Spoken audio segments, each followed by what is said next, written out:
Electric potential energy और electric potential, यही है इस वीडियो का मुद्दा। तो सबसे पहले हम बात करेंगे इलेक्ट्रिक पोटेंशियल एनर्जी पे, फिर हमारा मुद्दा होगा इलेक्ट्रिक पोटेंशियल। तो देखिए, इलेक्ट्रिक पोटेंशियल एनर्जी, अगर कोई एक चार्ज रहे, मान ले यहां पर एक प्लस क्यू चार्ज है, पॉजिटिव कैपिटल क्यू चार्ज है, और इसी के पास एक दूसरा चार्ज रखा हुआ है, positive small letter q charge, तो हम कहते हैं कि इस चार्ज में कुछ पोटेंशियल एनर्जी स्टोर्ड है। वैसे ज्यादा टेक्निकली कहे तो पूरा सिस्टम में रहता है वो एनर्जी स्टोर्ड, पर नॉर्मली हम ये कहते हैं कि इस चार्ज में एक इलेक्ट्रिक पोटेंशियल एनर्जी स्टोर्ड है। ऐसा क्यों? इसके लिए मान ले कि ये जो चार्ज है ये फिक्स्ड है, ये मूव नहीं कर सकता, और हमने इस चार्ज को यहां पर प्लेस किया इस पॉइंट में।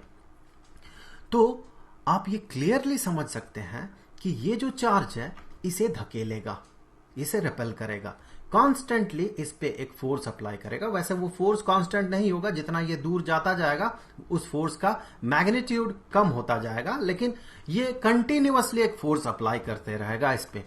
इससे होगा क्या कि इसका स्पीड जो है वो कंटिन्यूअसली बढ़ता रहेगा। अब इसका स्पीड अगर बढ़ता जाए बढ़ता जाए बढ़ता जाए तो हम इसी को कहेंगे कि इसका काइनेटिक एनर्जी बढ़ता जाएगा। ये जितना जो दूर जाएगा इसका स्पीड उतना ज्यादा होगा और इसका काइनेटिक एनर्जी उतना ज्यादा होगा। तो ये काइनेटिक एनर्जी आया कहां से इसके पास? ये काइनेटिक एनर्जी इसके पास यहां पर अभी पोटेंशियल एनर्जी के तौर पे स्टोर्ड है। तो उसी पोटेंशियल एनर्जी को हम कुछ इस तरह से डिफाइन करते हैं कि एक चार्ज का potential energy, electric potential energy एक चार्ज का किसी एक पॉइंट में। तो हम ये क्यों कहते हैं किसी एक पॉइंट में? क्योंकि इलेक्ट्रिक पोटेंशियल जब हम डिफाइन करेंगे या डिटरमाइन करेंगे, पता लगाएंगे किसी एक चार्ज का, मान ले इस चार्ज का, तो ये इस पॉइंट में कुछ होगा, इस पॉइंट में कुछ और होगा, इस पॉइंट में कुछ और ही होगा। चार्ज वही है, वही पॉजिटिव स्मॉल लेटर क्यू, उसे यहां रखे तो पोटेंशियल एनर्जी अलग होगा, यहां रखे तो अलग होगा, और यहां पर रखे तो अलग होगा। मैं फिर से बता दूं कि इलेक्ट्रिक पोटेंशियल एनर्जी जो है चार्ज पे स्टोर्ड नहीं रहता है, बल्कि सिस्टम में स्टोर्ड रहता है, और ज्यादा टेक्निकली कहे तो इस इलेक्ट्रिक फील्ड में स्टोर्ड रहता है। इस बीच जो मीडियम है वहां पर जो इलेक्ट्रिक फील्ड है उस पे स्टोर्ड रहता है। तो हम कुछ इस तरह से डिफाइन करते हैं कि एक चार्ज का इलेक्ट्रिक पोटेंशियल एनर्जी किसी एक पॉइंट में, इसे हम ऐसे डिफाइन करते हैं कि अमाउंट ऑफ वर्क डन, जितना हमें काम करना होगा, किस लिए काम करना होगा या किस तरह से काम करना होगा, जितना की काम करना होगा इन्फिनिटी से उसी चार्ज को उस पॉइंट तक लाने में। तो इसी चार्ज को अगर हम ले आते हैं इनफाइनाइट डिस्टेंस दूर से, तो ये चार्ज इन्फिनिटी डिस्टेंस दूर है, यही चार्ज है पॉजिटिव क्यू चार्ज, और इसे लाया गया यहां से यहां तक। तो यहां हम जो पूरे प्रोसेस में काम करते हैं उस काम को कहा जाता है electric potential energy of this charge. More technically कहे तो ऑफ दिस सिस्टम। अब देखिए, ऐसा क्यों हमें इंफिनिटी से इस चार्ज को लाना पड़ता है इस पॉइंट में, और इस वर्क डन को हम कहते हैं इलेक्ट्रिक पोटेंशियल एनर्जी। तो इस चीज को समझने के लिए एक स्प्रिंग ब्लॉक का सिस्टम कंसीडर करें। ये स्प्रिंग इस ब्लॉक के साथ जुड़ा हुआ है, ये ब्लॉक मूव कर सकता है आगे पीछे, और ये जो है ये एक वॉल है, रिजिड वॉल है, ये मूव नहीं कर सकता है। अब देखिए, ये जो स्प्रिंग है ये अपने नेचुरल लेंथ पे है, ये ना तो कंप्रेस्ड है ना ही एलोंगेटेड है। ये जो बॉडी है उसके साथ अटैच्ड है। तो क्या इस बॉडी पे कुछ एनर्जी स्टोर्ड है, या फिर कहें इस पूरे सिस्टम में कोई एनर्जी स्टोर्ड है? अगर हम यहां पर कोई और ऑब्जेक्ट रखते हैं तो क्या ये ब्लॉक इस ऑब्जेक्ट को धकेल सकता है या फिर खींच सकता है और इस तरह से ये काम कर पाएगा? नहीं कर पाएगा, क्योंकि ये जो स्प्रिंग है ये ना तो कंप्रेस्ड है और ना ही एलोंगेटेड है, इसके पास कोई एनर्जी स्टोर्ड नहीं है। तो इस सिस्टम में जो पोटेंशियल एनर्जी है वो जीरो के बराबर है। इसीलिए ये कोई काम नहीं कर पाएगा। और एक बात देखें, यहां पर ये जो स्प्रिंग है, चूंकि ये अपने नेचुरल लेंथ पे है, तो ये इस ब्लॉक को न धकेल रहा है और न ही खींच रहा है, और इसीलिए इसका पोटेंशियल एनर्जी अभी 0 है। अब क्या करना है, आपको इस ब्लॉक को थोड़ा सा धकेल देना है।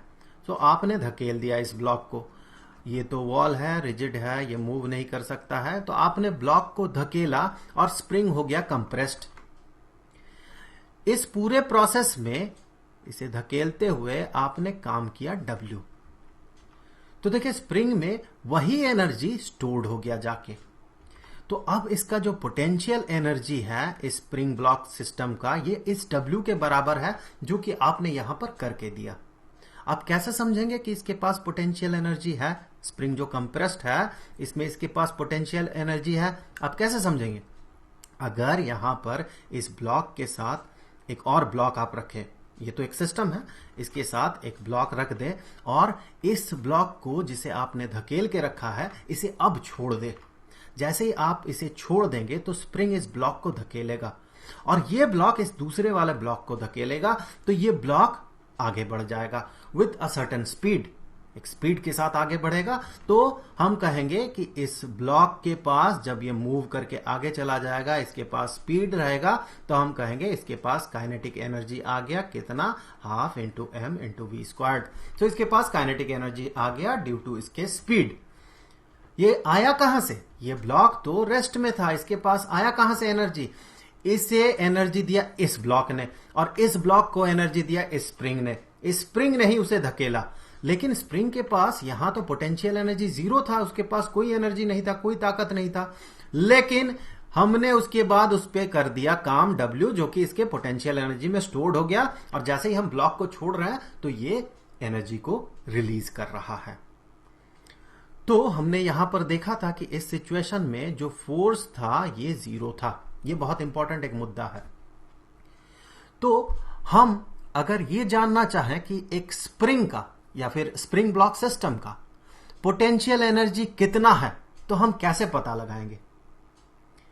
हमें यह देखना होगा कि जिस समय इसके पास कोई एनर्जी नहीं था इस सिस्टम के पास, जिसका कि दूसरा मतलब यह है कि यह स्प्रिंग इस ब्लॉक को नहीं धकेल रहा था, F इज इक्वल टू 0 था, वहां से लेके इस समय तक जहां का पोटेंशियल एनर्जी हम पता कर रहे हैं, इस समय तक हमने कितना काम किया, वही इसका पोटेंशियल एनर्जी होगा। तो यहां भी हम वैसे ही करेंगे। इस केस में भी हमें पता करना है कि यहां पर ये जो रखा गया है इस चार्ज को, इसमें कितना पोटेंशियल एनर्जी स्टोर्ड है। तो हम इस चार्ज को सबसे पहले तो वहां लेकर चले जाएंगे जहां पर कि ये उस पे 0 फोर्स लगाए, कोई फोर्स ना लगाए। ऐसा जगह कहां पर होगा? 50 किलोमीटर दूर, 500 किलोमीटर दूर, 1000, 1500, 50,000 किलोमीटर दूर।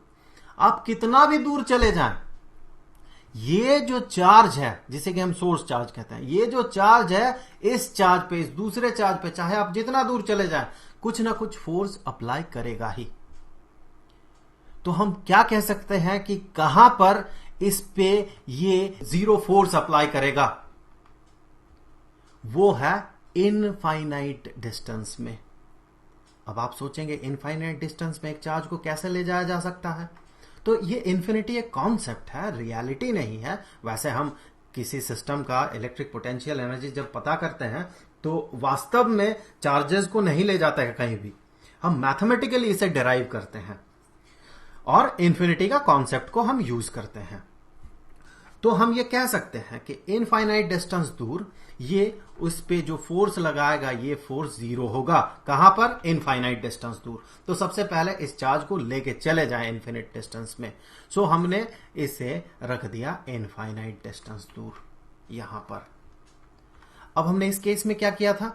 यहां का अगर पोटेंशियल एनर्जी आपको पता करना है तो जहां इसका फोर्स 0 था, इस पे लगा हुआ फोर्स 0 था, वहां से उसे इस सिचुएशन में लाने में हमने जितना काम किया वही पोटेंशियल एनर्जी के बराबर है। यहां भी वही होगा। यहां पर इस पे कोई फोर्स नहीं अप्लाई कर रहा है ये चार्ज, तो यहां से जिस पॉइंट का आप पोटेंशियल एनर्जी पता करना चाहते हैं या जिस पॉइंट में इस सिस्टम का पोटेंशियल एनर्जी पता करना चाहते हैं, उस पॉइंट तक ले आने में आपको जितना काम करना होगा, यही काम जाके स्टोर्ड हो जाएगा इस सिस्टम के पोटेंशियल एनर्जी में।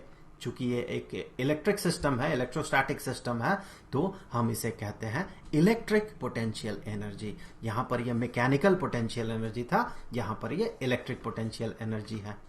यहां पर मैं आपको थोड़ा सा कुछ और बता दूं कि यहां भी जो एनर्जी स्टोर्ड है, अल्टीमेटली वो इलेक्ट्रिक पोटेंशियल एनर्जी ही है। इसे आप सर्च करके देख ले कि ऐसा मैं क्यों कह रहा हूं कि एक स्प्रिंग में जो एनर्जी स्टोर्ड होता है वो अल्टीमेटली इलेक्ट्रिक पोटेंशियल एनर्जी ही होता है। और यहां पर ये जो वर्क डन होता है, ये वर्क डन ये बराबर होता है 1/4 पाई एप्सिलॉन नॉट। यहां मैं एप्सिलॉन नॉट मान रहा हूं, इसका मतलब कि यहां जो मीडियम है ये फ्री स्पेस है, तो work done is equal to 1/4 pi epsilon not into ये जो सोर्स चार्ज है इंटू ये जो टेस्ट चार्ज है जिसे कि हम ले आ रहे हैं उस पॉइंट तक, जिस चार्ज को, डिवाइडेड बाय इन दोनों के बीच का जो डिस्टेंस है। तो यहां पर इस डिस्टेंस को हम आर कह रहे हैं, इन दोनों चार्जेस के बीच का जो डिस्टेंस है। इसे मैं मैथमेटिकली इस वीडियो में डिराइव नहीं करूंगा, इसके लिए दूसरा वीडियो है। यहां पर ध्यान दे कि ये जो Q है, कैपिटल Q, और ये जो स्मॉल लेटर Q है, इसे आपको साइन के साथ यूज करना है। चलिए आगे बात करेंगे इस पे।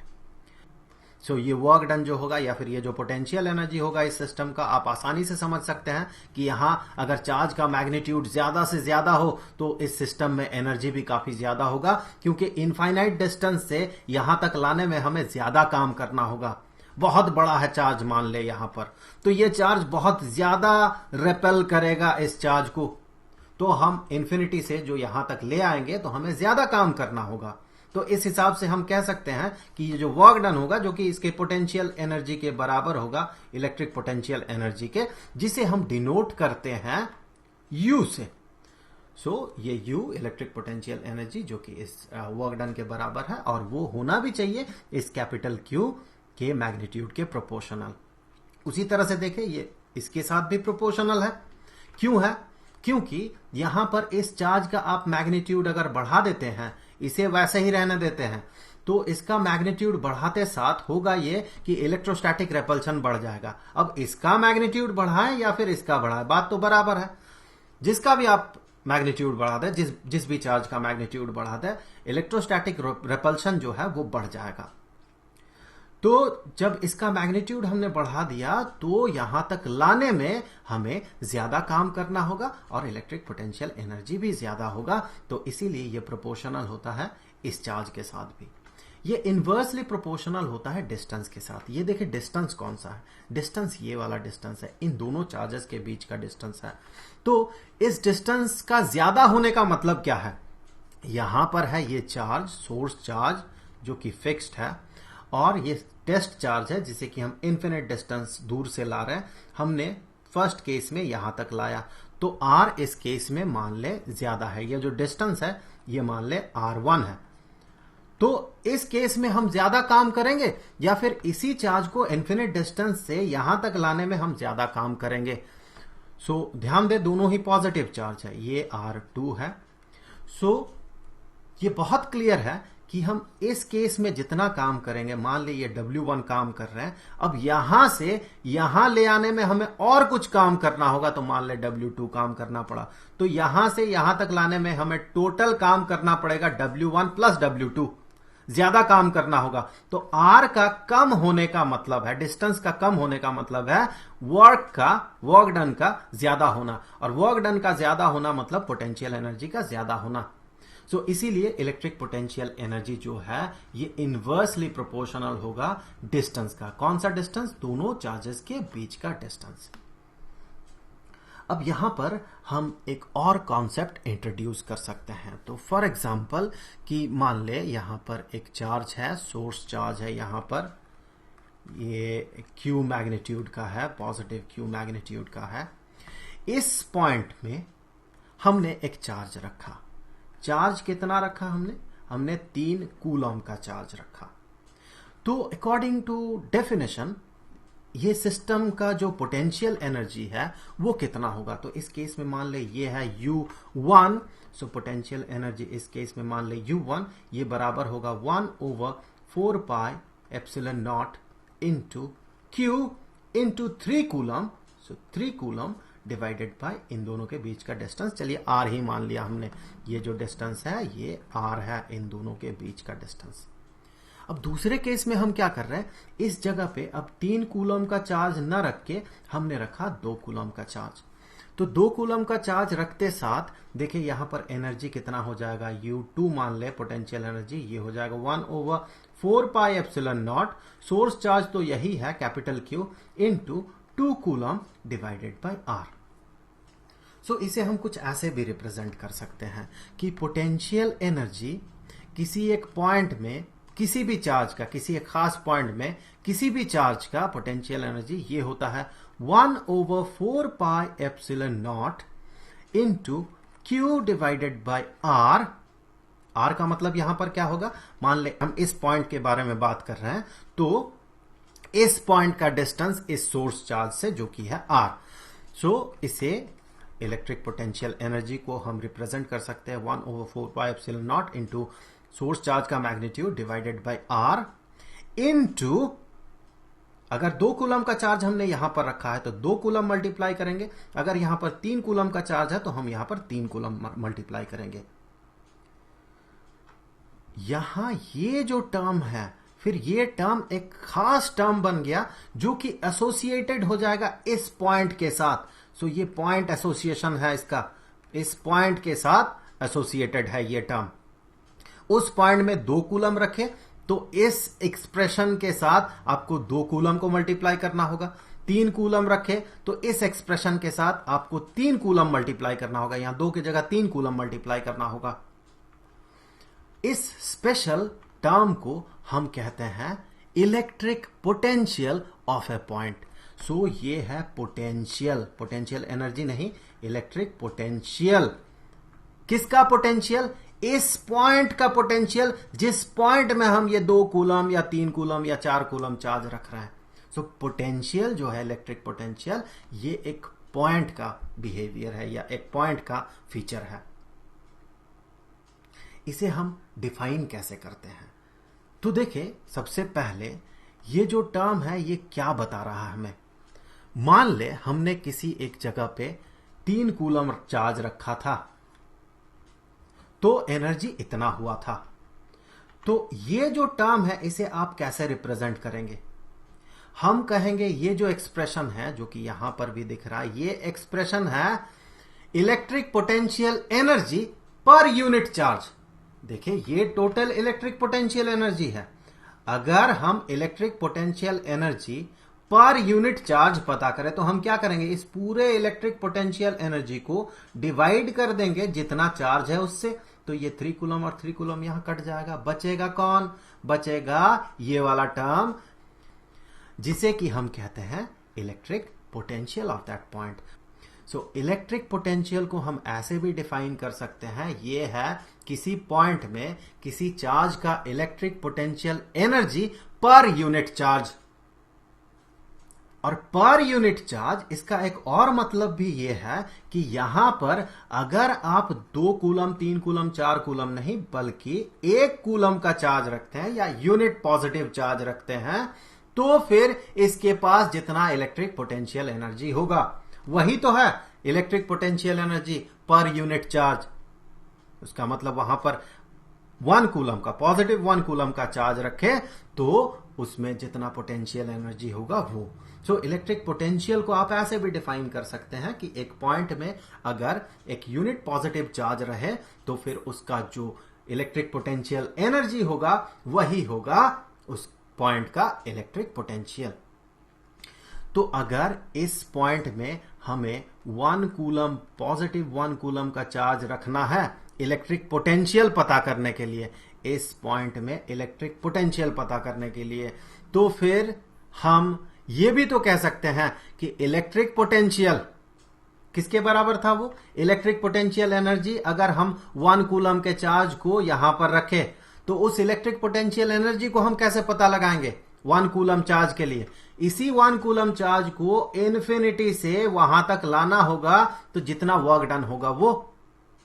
तो फिर हम कह सकते हैं electric potential at a point, ये डिफाइन कुछ इस तरह से किया जाता है कि amount of work done in bringing a unit positive charge from infinity to that point.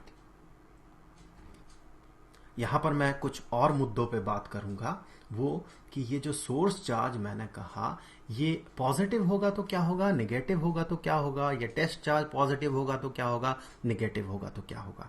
तो सबसे पहले electric potential energy, electric potential energy के लिए देखें, इलेक्ट्रिक पोटेंशियल एनर्जी इसके लिए देखें, मान ले फर्स्ट केस जो है कुछ ऐसा है कि यहां सोर्स चार्ज जो है ये पॉजिटिव नेचर का है। इसे फिक्स्ड कर दें तो ये इंडिकेट करेगा कि ये सोर्स चार्ज है।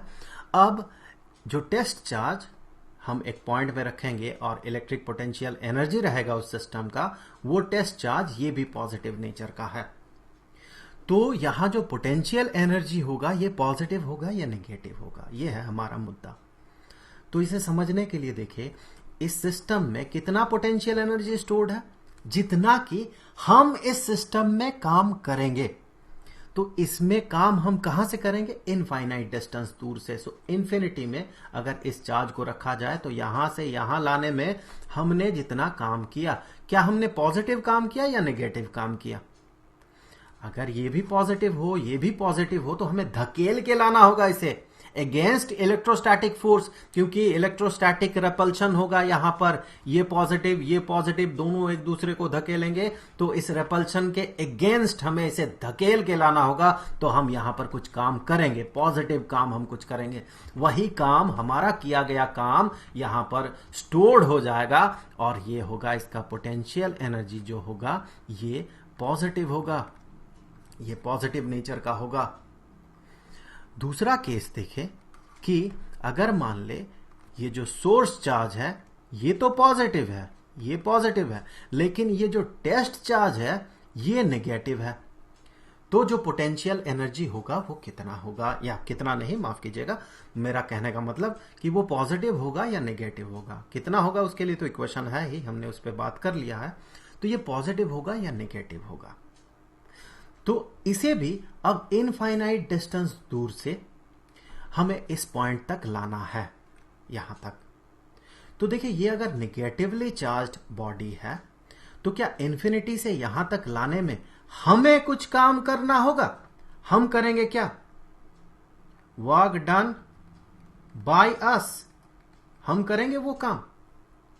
नहीं करना होगा हमें कोई काम। सिचुएशन ये होगा कि ये पॉजिटिव चार्ज इसे अट्रैक्ट करते हुए लाएगा, इसे यही सोर्स चार्ज इसे खींच के यहां तक लाएगा, हमें नहीं लाना होगा। और इस खींचने के कारण ये करीब तो आ जाएगा और इसका स्पीड बढ़ते जाएगा। इसका मतलब इन्फिनिटी में इसका जो पोटेंशियल एनर्जी था वो 0 था। अब इसका स्पीड बढ़ते गया और यहां पर आके इस पे काफी स्पीड है और हमने इसे रोक दिया इस जगह पे। अगर नहीं रोकेंगे तो इसे इस पॉइंट में रखेंगे कैसे? तो इस पॉइंट में रखने के लिए हमने इसे रोक दिया, तो वो काइनेटिक एनर्जी तो डिसिपेटेड हो गया। और वो काइनेटिक एनर्जी आया कहां से था? इसी के पोटेंशियल एनर्जी से खर्चा हुआ था। तो पोटेंशियल एनर्जी इनफाइनाइट डिस्टेंस में अगर ये 0 हो और वो भी घट जाए, और तो यहां पर हम कहेंगे इसका जो पोटेंशियल एनर्जी है वो नेगेटिव है। उसी तरह से ये अगर निगेटिवली चार्ज्ड हो, टेस्ट चार्ज अगर पॉजिटिवली चार्ज्ड हो, तो भी पोटेंशियल एनर्जी नेगेटिव होगा। आप ये सोच सकते हैं, आप सोच ले इसे। और अगर दोनों निगेटिवली चार्ज्ड हो तो इसी केस जैसा ही कुछ होगा, नेगेटिव नेगेटिव रिपल्शन होगा। हमें उस टेस्ट चार्ज को, नेगेटिवली चार्ज टेस्ट चार्ज को इस नेगेटिव चार्ज के पास लाना होगा, यहां पर अगर ये नेगेटिव चार्ज हो तब। अब ये तीसरा वाला सिचुएशन, अगर ये नेगेटिवली चार्ज हो, ये सोर्स चार्ज, तब हमें नेगेटिव चार्ज को यहां तक अगर लाना है तो हमें कुछ काम करना होगा, हम यहां काम करेंगे और वर्क डन पॉजिटिव होगा, हम करके देंगे, हम धकेल के लाएंगे, ये नेगेटिव हमें धकेलना होगा।